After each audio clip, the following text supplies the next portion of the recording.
Recapping one of our top stories, the Prime Minister has accused the Coalition of not being on Team Australia after it called for the federal government to be more transparent about a meeting between Ambassador Kevin Rudd and US President Donald Trump.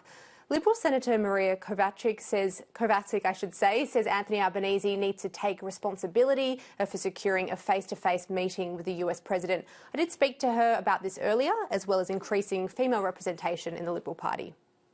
Maria, thanks so much for speaking to us. At a time when the Liberal Party brand has been badly damaged, I'd love to know what inspired you to enter politics in the first place, and particularly to join the Liberal Party. I've been involved with the Liberal Party for almost 2 decades, and it's a party that's deeply aligned with my own values in terms of individual freedoms, personal responsibility, and it's pointing to opportunity for all Australians, and I think that remains the core part of who we are. And I think some of the challenges that we've had recently is that we haven't articulated that very well to the Australian public so they actually understand who we are and what we stand for. I guess on that, you're the Shadow Assistant Minister for Women. Why do you think the party is failing to, attract and promote female talent more generally? I think one of the issues that we need to look at is how our broader party base reflects modern Australia, and then how that then leads into our parliamentary representation. We need more women in our party. That's an absolute fact. We only have 6 women in the lower house of our federal parliament. Our leader, Susan Lee, has been very clear on the fact that we have to find a way to get more women into our parliament. She's agnostic about how we do that, but it's absolutely necessary, because that's one of the key ways that we can represent, reflect and represent modern Australia, as she has said many times since she has become our leader. You said you support quotas to get more women into the Liberal Party and into Parliament more generally. You've also backed net zero and want the Coalition to drop its nuclear policy, which are positions that might put you at odds with many in your party room. Do you think the Coalition's out of step, with the public more generally at this point in time? Once again, I'm going to point to something that our leader Susan Lee said. She said our policies are up for review, but our values are not. And that's something really important for us to take away from the election result on the 3rd of May. We are out there listening to what everyday Australians have to say about the messages that we took to the last election and what they actually expect from us and what they want from us as a viable alternative, a legitimate alternative to the Labor government. And that's what we're doing, and it's important that we continue to do that, and then we are in a position to form our future policies.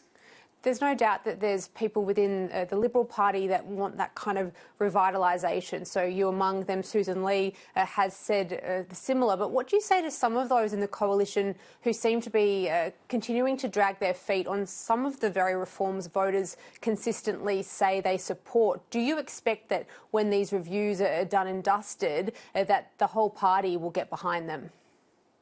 Look, I'm not going to preempt, what will be in any particular review. But what I will say is we are all focused on 2 things, and that is, number 1, ensuring the best outcomes for Australia. That is what we want.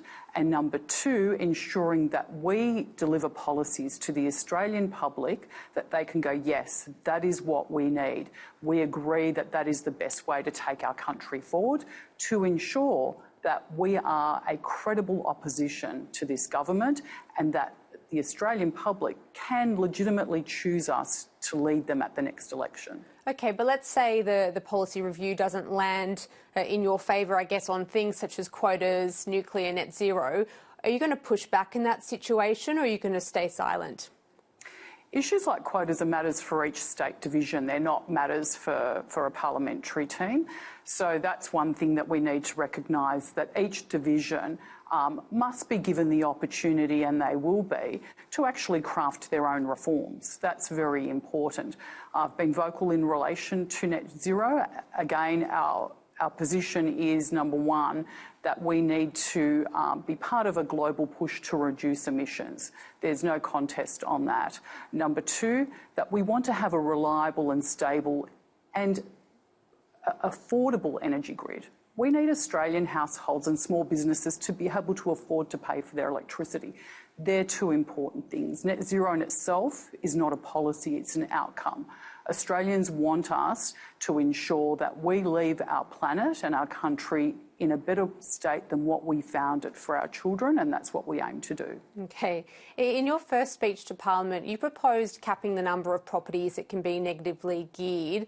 Can you walk us through what that model might look like in practice, and how do you think that could help first home buyers, I should say? When I spoke about that in my maiden speech, I spoke about it as being some of the things that we should look at in conjunction with a whole range of other matters in relation to tax reform, and we shouldn't be afraid to do that. We shouldn't be afraid to talk about tax reform and what the context of that might be. But no one thing in this space is a silver bullet, particularly as we attempt to sort of make it easier for young people to buy a home. And the premise behind my concerns with housing is the fact that, so many young Australians, no matter how hard they work, have a view now that they will never be able to own their own home.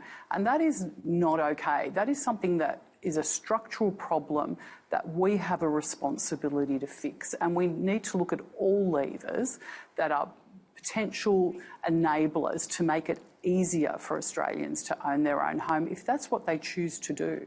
Yeah, I mean, there's no doubt housing affordability is a shocking issue in this country. That proposal, though, that idea around negative gearing, is it something that you've pitched with your colleagues or discussed in your party room more generally?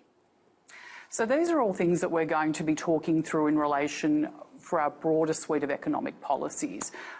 In terms of specific policies, we haven't had those discussions. As our leader Susan Lee has outlined many times, we are currently listening. We're listening to Australians about the things that matter to them. Why are we doing that?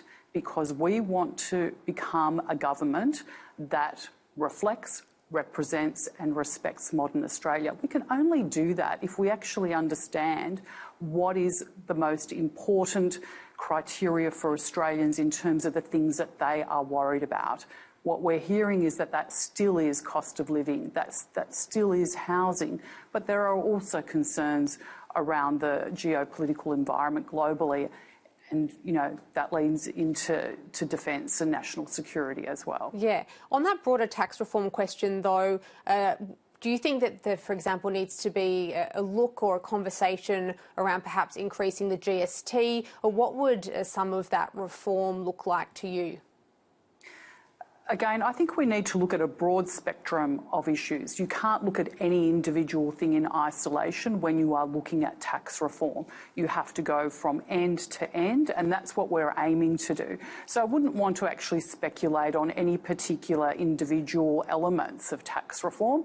That's an important discussion for our party room, and the one thing that will differentiate this opposition is the fact that our leader actually wants to have this constructive debate and discussion before we formulate policy, and that will deliver better outcomes for Australians, in particular as it relates to our policy development. Okay, fair enough. Labor managed to cable tie the coalition, or at least the former opposition leader Peter Dutton, to Donald Trump over the election campaign. We know that was pretty damaging and saw voters turning away from your sides of politics, particularly after that confrontation between Donald Trump and Volodymyr Zelensky, Ukraine's leader, in the Oval Office. Do you think that that's had the adverse consequence of impacting Anthony Albanese's chances of getting a meeting with the US president? Some of that rhetoric we were seeing over the course of the Australian election campaign. Look, I think the issues in relation to the Prime Minister getting a meeting with President Trump are matters for the Prime Minister. I saw the Prime Minister's outburst this morning in relation to his comments about, the opposition and being on Team Australia. We absolutely want the Prime Minister to do well in relation to his discussions with President Trump and in actually getting a face-to-face meeting with the President. He hasn't been able to do that. That is a matter for him to explain. Pointing to the opposition in any particular way is neither constructive nor reasonable. ultimately that's a matter for him as to why he's been unable to achieve that face-to-face meeting with the President. But how do you see it? Do you see it as a leadership failure, or is it merely just a fact that Australia might be pretty low down in the pecking order when it comes to the United States' priorities? Well, I think the Prime Minister needs to demonstrate stronger leadership in agitating more strongly for that meeting. I think we are an important partner of the United States. The United States is a long-term friend of ours, and we need to have those discussions with President Trump face to face so that we have an understanding of what impacts we're going to have, particularly in relation to tariffs, and also to ensure that, we are able to clearly articulate how important AUKUS is for us, and to again say that AUKUS isn't just about submarines, it's also about broader cooperation and sharing of intelligence. So these are all matters that the Prime Minister needs to deal with, and he needs to deal with them quickly. Liberal Senator Maria Kovacic, thank you so much for your time today and for your insights. Thank you.